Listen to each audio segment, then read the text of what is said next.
কিয়ামতটা কখন কত তারিখ এটা রাসূল নিজেও জানেন না, তাই আমাদেরকে জানান নেই। এটা জানে কে?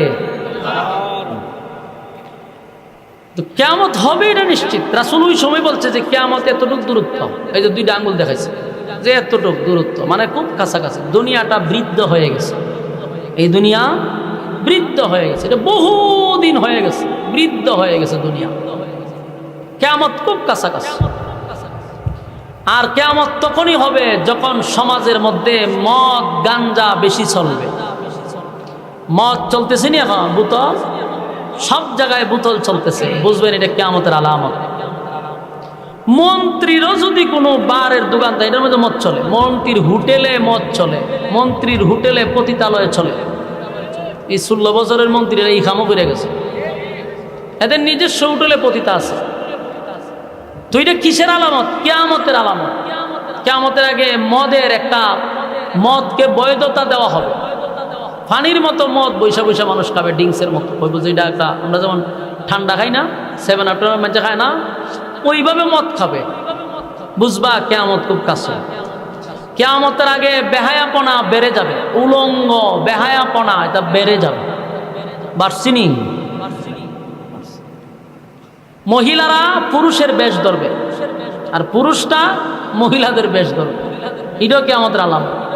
এটা হয়েছে না? হ্যাঁ, কথা বলেন না আপনারা। বাউন্ডারি একটা আছে, এটা বেটার মতো হয়ে যায়।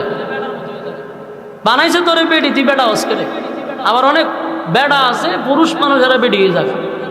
চুল অত লম্বা রাখতে, খানের মধ্যে দুল দেয়, আত বালা দেয়, কেমনে কেমনে কিতা কিতা করে। আল্লাহ না তোরে বানাইছে পুরুষ, তুই মহিলা বাপ দর্শক। কিয়ামতের আলামত। জেনা বেবিচার এত বাড়বে, কুত্তা কুত্তি যেমন রাস্তাঘাটে সরম বরম নাই, মানুষের এরম সরম বরম থাকবে না। ফেম ফিরিতি বাড়ছেনি, জেনা বেবিচার বাড়ছে না। বয়ফ্রেন্ড গার্লফ্রেন্ড, ইডি যখন এখন কিছুই না, মানে এটা গর্বের সাথে বলে।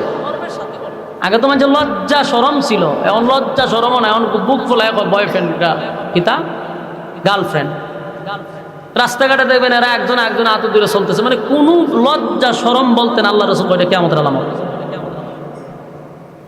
লজ্জা সরম উঠে যাবে। অযোগ্যরা সমাজে নেতৃত্ব দিবে। মুত্তা ভানি লয় না, গাঁজা খায়, গাঞ্জা খায়, সুদ খায়, ঘুষ খায়, এরা হইব মসজিদের সভাপতি।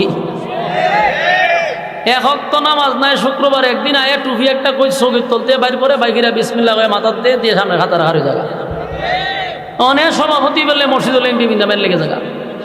বাস্তব না বাস্তব? কিয়ামতের আলামত। বলুন কিসের আলামত? কিয়ামতের আলামত। অসংখ্য মসজিদে আমি নিজের চোখকে দেখছি, সভাপতি হইবার লাগে হ্যাঁ মসজিদ মুসলিম কি মেরে দিছে। অত চেয়ার মুখে নাই দাড়ি, নাই নামাজ, ফসরাপ করে ফানিটাও লয় না। ডেলি 5-10 প্যাকেটের সিগারেট লাগে, হ্যাঁ সাই মসজিদের সভাপতি হইতো। মাতব্বরি করতো, একটা বাপ লইতো যায় মসজিদের সভাপতি। এটা ঠাডা পড়ছে, এটা কিয়ামতের আলামত। সমাজের নিকৃষ্ট শ্রেণীর মানুষ, নিম্ন শ্রেণীর মানুষগুলা যোগ্যতার চেয়ারে বসা যোগ্যতা সম্পন্ন মানুষের উপরে আঙ্গুল নাড়াবের কথা বলবে। কিয়ামতের আলামত। কথা কয় না দি? বলুন তো, আমি যা বলতেছি এগুলা কি আর পরে হইব না এখন হয়ে যেতেছে গা? আপনারা কি বুঝুন কিয়ামত দূরে? হ্যাঁ, এটা বুঝলেন খুব কাছে। কিয়ামত খুব কাছে।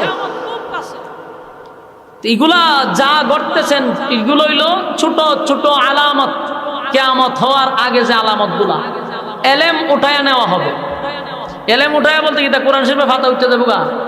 না, বড় বড় আলেমরা চলে যাবে আমাদের কাছ থেকে। দেখেন তো 1 বছরে কতগুলো আলেম চলে গেছে।